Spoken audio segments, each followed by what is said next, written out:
Ladies and gentlemen.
Join us today at the NEC in Birmingham, where we take a look around the National Cycle Show 2025. We weren't particularly looking for anything as such coming to this show. You're just going to see me and Lucy just having a good old nose around and see what's what for this year. One thing that really struck us this year is just how small the show is. There really wasn't a whole lot to see.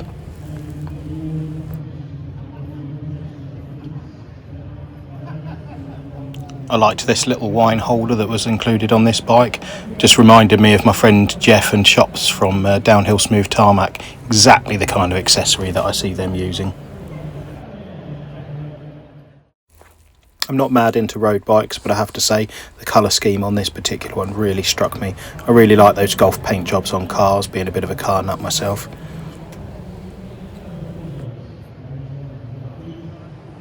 What was cool to see as ever was all the bike related camper vans.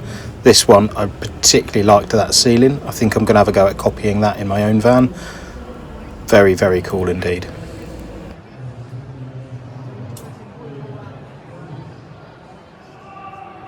Interesting to see a rear pop out at the show. It made a really interesting van. I'm not really quite sure what it had to do with bikes in particular, as with that rear pop out it made it pretty much impossible to put a bike inside. Not even sure if you could realistically attach a bike rack to the back of it, but as you can see it made a really spacious interior from quite a small van. I apologise about the sound in the next few clips. I don't run an external microphone, I'm just recording just straight off my iPhone, so the noise in the background is horrific. But these next few guys are really interesting to talk to, so do your best to listen where you can.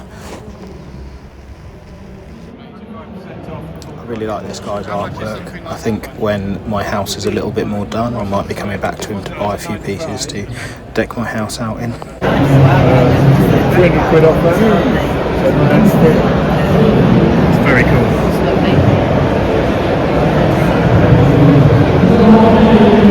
And they sort of everything's different prices. So this kind of size here, these ones are 375. Yeah. This size is 495. Canvases, because everything's priced according to size. Yeah. So I mean that one's big, so they're more expensive. Things like the bike bit stuff, I'm doing some special deals on this weekend, just because I don't do that sort of stuff so much now. Is that what you started with then? So a mix of things. So the things I first started with are on the far side. Because I'll show you those just for fun.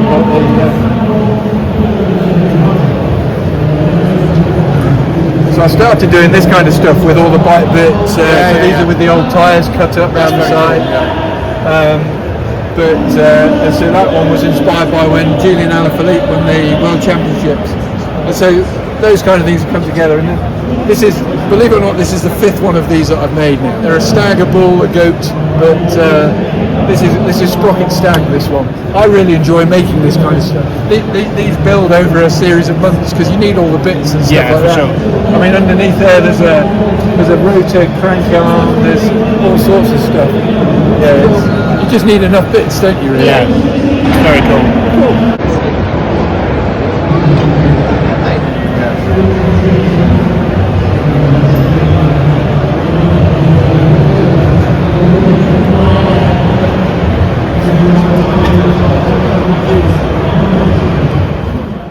things I like to see is all the new technology. This I've seen before, but it's really, really interesting stuff.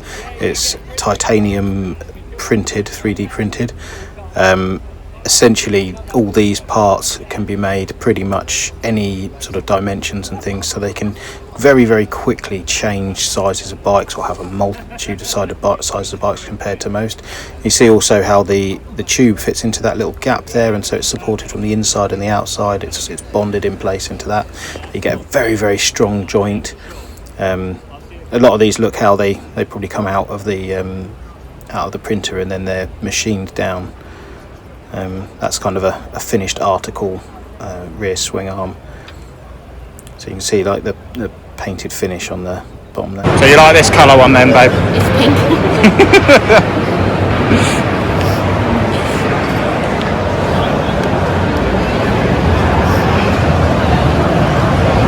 And it's got a drinks holder. It's got a can holder. Loving the anodising on the shock, that's amazing. Just need a little Lego man on there now, babe. Yeah, he does need a Lego man. Everyone's going back to this really high-rise handlebars, which I never left. Everyone kind of went for flat, low front ends because of such tall suspension forks, and now everyone's going back to high-rise front ends, so I'm back in fashion again. These trick bits from Reverse Components were really, really Gucci. Not just Gucci stuff from them. I mean, there's this collab single speed converter that was just, a beautiful bit of work. But they also do some really interesting stuff, like a saddle angle adjust for the top of a dropper post. So as you drop the seat post up and down, you can actually change the angle on it, which is really, really cool. So this is the latest version of what my brother currently rides, Kona Process. I've rebuilt more of these than I can remember. And by a strange coincidence, he called me on the way home from this show to ask me if I could get him a new fork and a new set of wheels for his Kona Process as well. Interesting, they've moved towards microshift. A lot of other companies doing that. Is it fat enough for you, honey? I mean,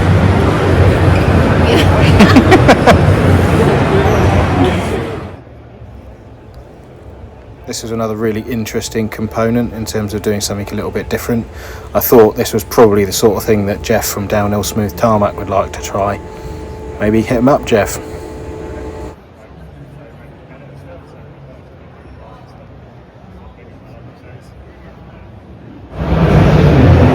that the frame underneath all of the...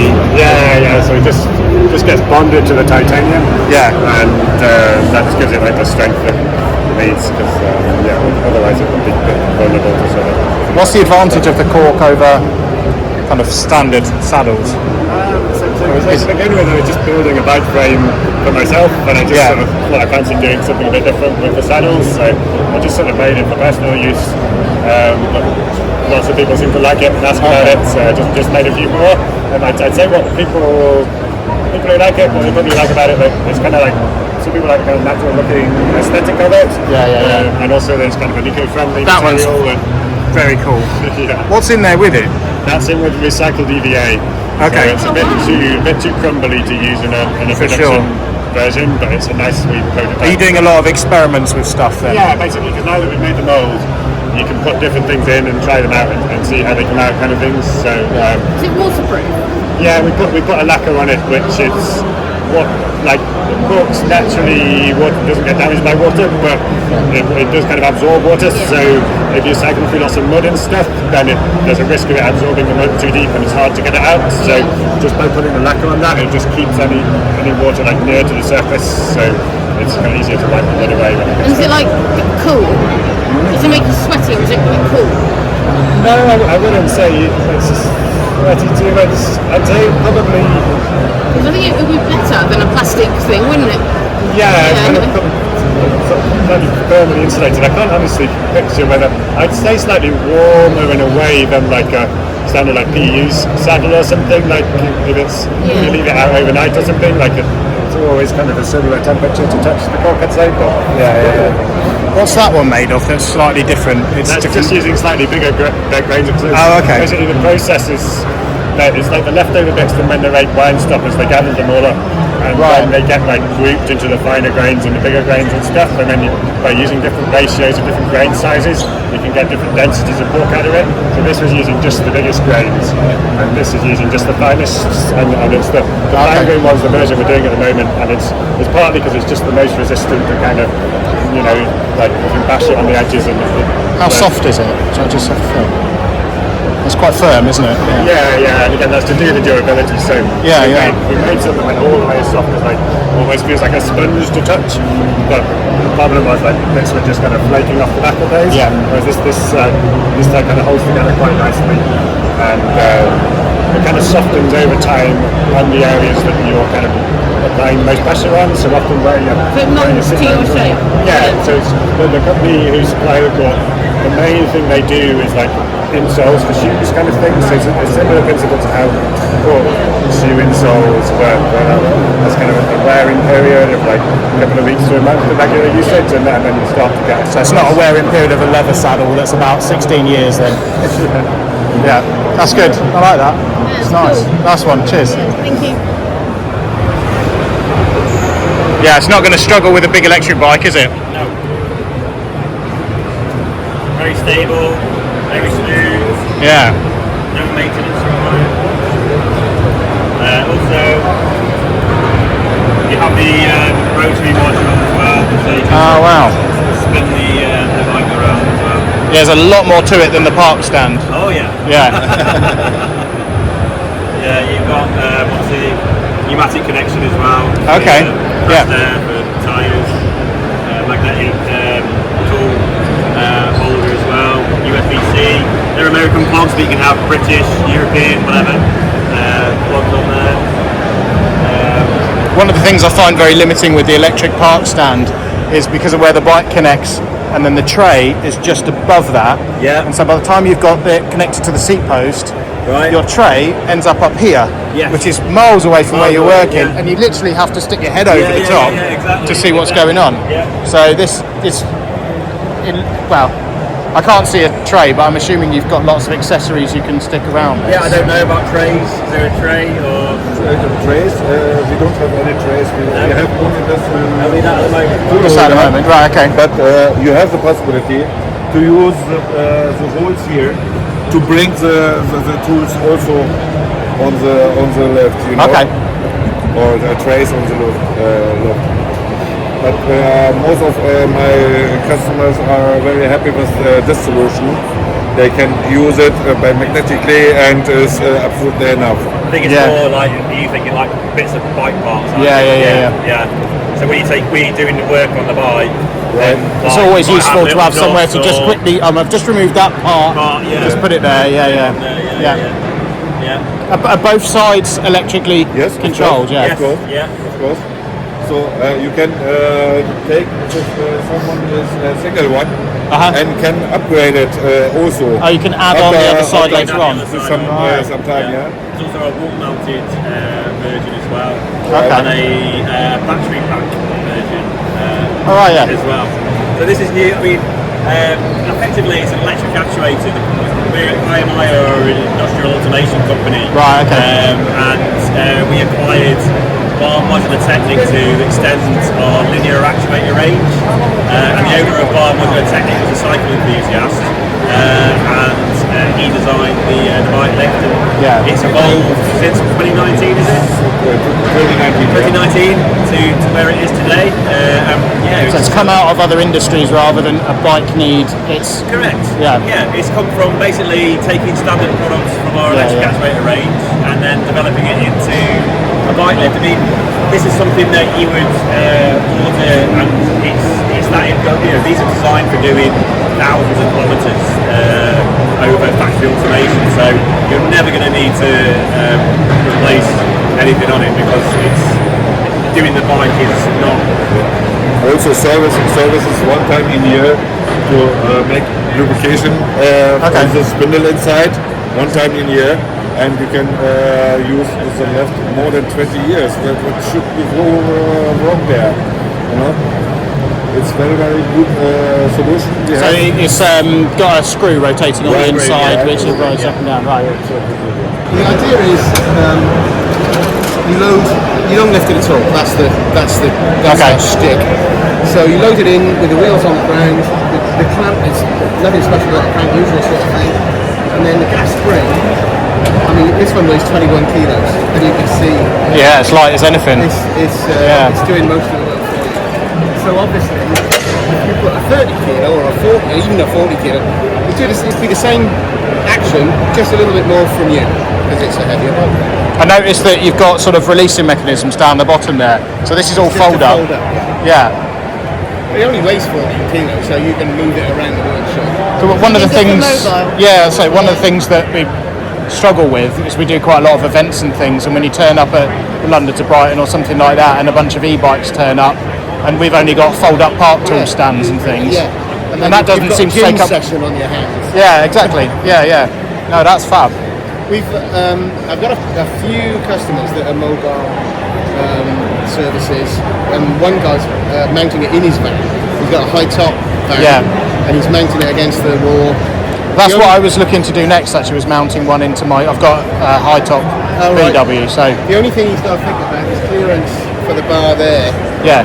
Because it's going to go behind here. So he's spacing it out. So he's putting a spacer in, and then he's got room. It's probably not too much of an issue if you have a strong enough back door. You put it on your back door, open it out, and you've got. Of course, you can angle it a bit. Yeah. That's it. That's where I was going to go with mine, but I just wanted just an arm sticking out. But I still then have the problem of lifting the bikes, and this kind of solves that. Yeah. That's brilliant. So we wanted to make it attractive to the industry. Yeah. But also, cheap isn't the right word, but low enough in cost so that it's not out of the question for the domestic market. I like the fact that it's compact. That's really attractive. Yeah. And it's, competing against stands that are literally 10 times the price, like the one around the corner. I don't know if you've seen that. I was just looking at it just now. Yeah. Well, we've got, because I work for a couple of places. I actually work for Spokespeople, who's just going on next door there. Swing there. So with them, we've got the park tool stands, but it's a fucking enormous, great big thing. Yeah. Really expensive. There's no way you're taking it anywhere with you. It's bolted to the floor, and that's that. The other place I work for, we need to move stuff around quite a lot. It's also teaching mechanics and things as well. But the floor space is very dynamic, so we have to move stuff around all the time. So these great big stands, they're all right, but they make everything permanent. Yeah. And then obviously the other side of things is the events and things that we do. And this is fantastic. I love it. We've sold a few to people doing exactly that, either mobile mechanics, and some of them are in the van, as I say. Some of them arrive at the customer's place and put up a little gazebo and do it, So, and it's, as you say, ideal for that because it doesn't weigh very much. Events is another good one. Yeah. That's cool. Yeah, I've got some details off you. That's all right. Please. Let's. It feels something ironic about this. I can't see them.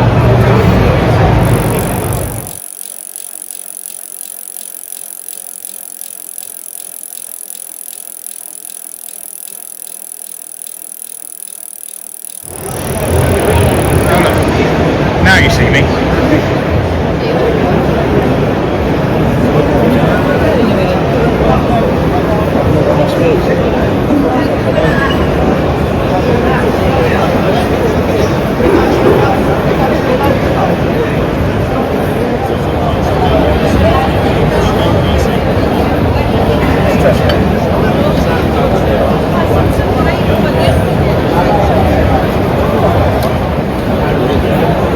That goes into the rotor, so it's just a standard bolt-on motor with the battery all in one. That's the drive? That's the drive. Oh, that's the drive, right, okay. That's just the location key, so when you flick that over, that locks it onto the rotor, basically. And then, hence, normal bike, the only thing you've got on there is that almost bearing. Yeah.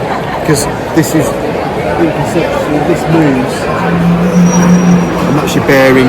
Motor to pull it and drive it basically. So is it a specific hub or is it just a standard dismount? No, it's not a hub. Right. Yeah, it's an L5, Shimano L5. Yeah. That one was the zip wheel, whatever, centre lock or 6-bolt basically, so pretty standard. And that's what the disc is. So relatively speaking, this will fit anything that's disc brake. Yeah, I mean within reason. So we went to go and fit it to are now finding the lever speed hub. Yeah. And my Shimano in the flange of the hub, it's so big and bulky, Yeah. it was just a bit too much. So you can make it work by putting a, believe it or not, a 0.5 washer, because we just couldn't bolt the disco, it wouldn't stay on. We just needed something to come back. There's some bikes, if they're not built properly, they might not have enough play on the caliper to inline the thing on that. Not that we've found that, but 99% this will fix the most modern display bikes. So what's it attached to on the actual bike? Where does it Well, attach? we've made a proper clip on it. Right. I'll show you this one. Yeah. So we've done 2 M5 bosses just there. Okay. And we make that kit for Scarpa, basically for our bikes. But it comes through with Scarpa themselves are over on the just over a stand over there behind us, and they come with the little clip that goes around the chainstay. So if you've got, So you can fit it onto anything pretty much. Yeah. Okay. Again, there is some limitations out there because not all bikes are the same, but generally 90% you'll be all right. The battery and everything's included in this. This is all one unit completely. It's got a micro sensor in there so you can set it. So you've got kind of eco mode, sport mode, power mode, but also you can set it with their app. That if you hit a 2% incline, it'll turn on and it'll work. And then as soon as you're back on the flat again, it switches off. So you get much bigger ranges for the places that you're not needing to use it. So it really is literally only there when you need it. Yeah, exactly. More people are getting to now, because they don't want this. If you're going to get an e-bike and you're going to de-restrict it, go and buy a moped. And we know of all the lads that are out there that are using these just for a vehicle that have de-restricted the motors. This you won't be able to. This is purely legally obliged properly, but very easy to take off and not get your bike stolen.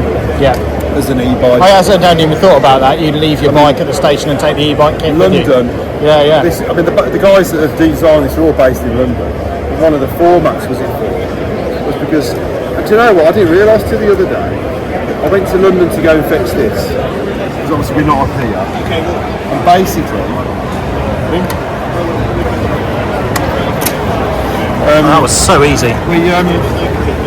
Driving through London, I've never really noticed to look really. I noticed that all of the e-bikes, like Q, any brand, all the batteries were removed from the bikes. Because if they're not, they'll get nicked. But without the battery, they're totally useless. So the guys won't touch them. And I didn't even think about it, to be honest with you. That's the equivalent of matte blacking your bike back in the day, isn't it? Make the bike useless. And I said, and because everyone's always worried about charging it, failing or whatever. So if you've got it with you in your office based or at home, it's easy just to take it off, and you've got no restrictions to room it. Because in built-up cities and areas, room is real estate. And the other thing is obviously you can take that off to take it upstairs to charge it, which you can't do in a lot of places. You're not allowed to take your electric bikes in because of the size of it. And exactly. All that. You wouldn't get them up a step. Well, that's it. Yeah. And it's there, and it's not. I mean, it's 4.5 kg, so that's the weight of it. Okay, But if you look at any e-bike battery, a battery's usually 4, so that's the motor and the battery in one. So actually, weight-wise, it's pretty good. People have been moaning, well, what about all the weight you're adding to the bike? You're buying it for power. You're going to add weight to it. It doesn't matter. You don't need to worry about the weight because you've got power to it, basically. But you can go and try one of these. You can go on a test track over there. Oh, okay. Not the biggest test track. No. They're not for e-bikes. It's quite fun. So presumably without it, it is literally just a standard bike. That motor, I mean, that's the only thing. But that makes no difference to how the bike rides. It's completely free running, there's no resistance at all. So that's a normal wheel, standard. That's no difference to it at all, basically. And that's why, someone buying that bike wouldn't have something like this on it, probably. But you don't know. I don't know, there's a lot of people riding SL bikes out there which are essentially that, but you can't remove the kit on it, so you end up having to have 2 bikes because you need that. You want that bike for sport. We've based it on the commuter market. Actually, there's a lot. It's a bigger market. Yeah, definitely. We've been going since 2006. I'm getting guys in their 80s come to us going, look, I'm really struggling. Do you do any e-bikes, something? And I've been looking at e-bike motors for 5 years, and it's also the market's so fast changing. We need something that we can bolt onto our bikes. And this is it. At the moment, you can only do it onto a derailleur bike or a Shimano internal. Right. We specialise in that. And we're now working with them to do a rotor. I see you're making one for roll-off. Special rotor on that one. Yeah. And then you've got, but we run it, it'll get done. Because that's massive for us. 60% of our sales is roll-off. Okay. Basically, and this will be ideal. And for the older generation, on the assistants, someone who wants to just get back out again to get going, it's a brilliant way of doing it. That's amazing. And that's cool. not $3.5 grand in one bulk either. Yeah. Kind of thing. So and that's 1,500 quid for the whole system, basically, which is about. Is that the system to bolt onto a bike as opposed to? You get the rotor, the battery. Yeah. So not for a specific bike. So it includes the mounts to go onto a. Yeah. Okay. Cool. Yeah. Basically, to incorporate in all this. Cool. It's very yellow.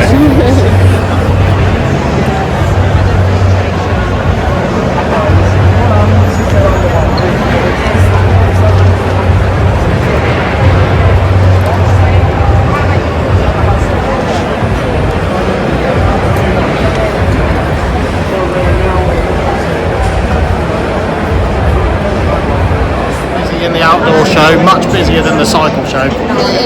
Insane.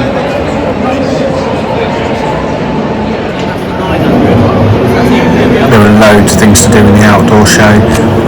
Things like axe throwing, you see here, climbing, all sorts of activities for the kids and adults to get involved in.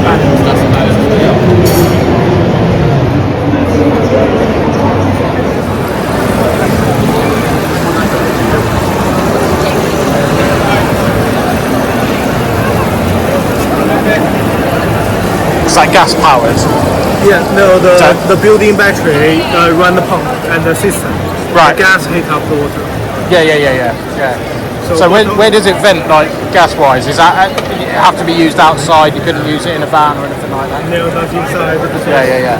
Because you can smell a bit of gas, especially when it's first ignited. Now it's on. You can smell it. Yeah. It's like heat up in 3 seconds. Wow, that's really quick. Yeah.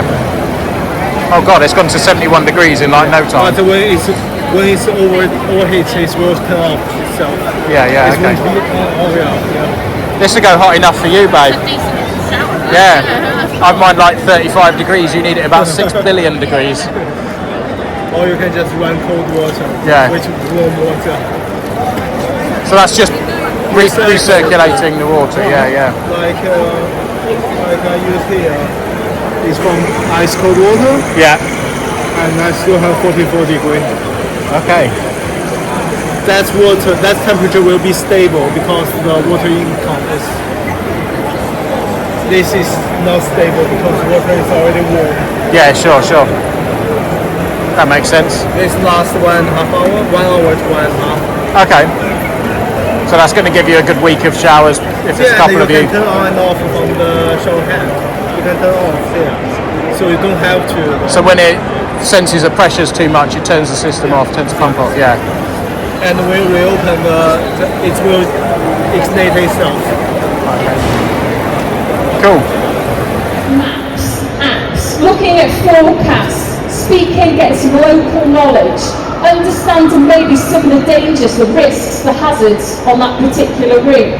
But when we're doing any of these trips, be it a small little trip on perhaps your local canal or river, or maybe a little splash around in the sea, understanding what some of these planning requirements are really, really key.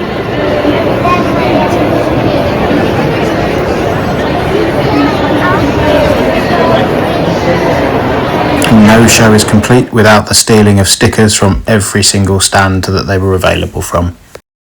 Remember to like and subscribe and come back next week for the start of a mini-series where I recondition, polish and fully build from scratch this 1997 GT Avalanche, amongst many bike, camper van and other DIY related videos to come.